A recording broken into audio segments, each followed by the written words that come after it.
Yep, that's for sure. Malcolm, what's your take?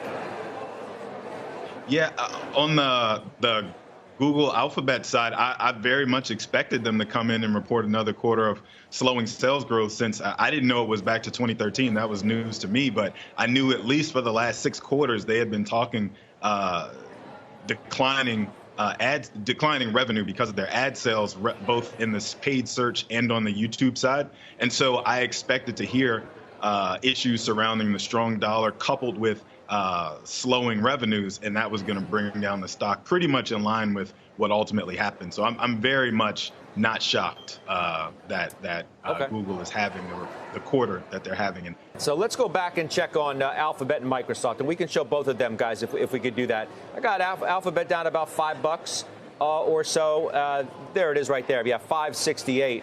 Stock's down about 5%. You see what Microsoft is doing, down about 1 1/3%.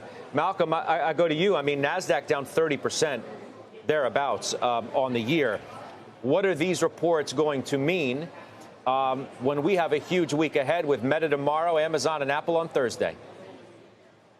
Yeah, I wish I had a stronger thesis on that for you, Scott. But honestly, prior to you guys reporting yesterday about Amazon pausing hiring at AWS, I was like Joe T. I was certain that revenue growth from Microsoft's cloud business was going to be in the double digits and make up for any shortcomings in PC sales or enterprise software business units or wherever else they make money that got cut short. Now, I'm not so sure that's the case going forward. Pausing hiring for the most aggressive hirer out there in a place that, every time I'm on here, you ask me, where do I like near term? My answers are software as a service and cloud computing, especially the public cloud. And if Amazon is telling us there's weakness there, them being the dominant player in the space, I'm starting to get a little bit concerned about how strong demand is going to be for next quarter and the quarter after that. Well, see, that's the thing, Malcolm. You know that, speaking of Amazon, for example, web services, critical part of their business. That's where the money is, so to speak. That's where the growth is. And you have to figure that that's slowing.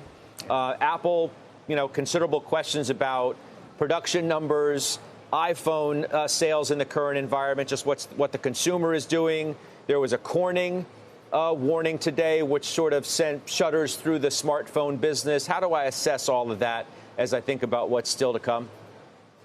So, frankly, I think you just talked about the two most important companies in this particular earnings season. That is Apple and Amazon. I think Amazon is going to tell us a lot about whether the mega cap tech trade is over, like Joe T is talking about. And I think Apple is going to tell us just how durable or just how strong the consumer's appetite still is, because Apple has done the impossible in the sense that they came and brought the most expensive player out there in the handset space and made it the most widely adopted handset out there with the iPhone. And they just came out yesterday and said, hey, guys, just so you know, the add-on services that you've been enjoying this whole time, we're going to raise the cost of those by $1 just because we can. It hasn't made it any more expensive to offer these services to you, Apple TV and music streaming, but we're going to raise the cost just because we can.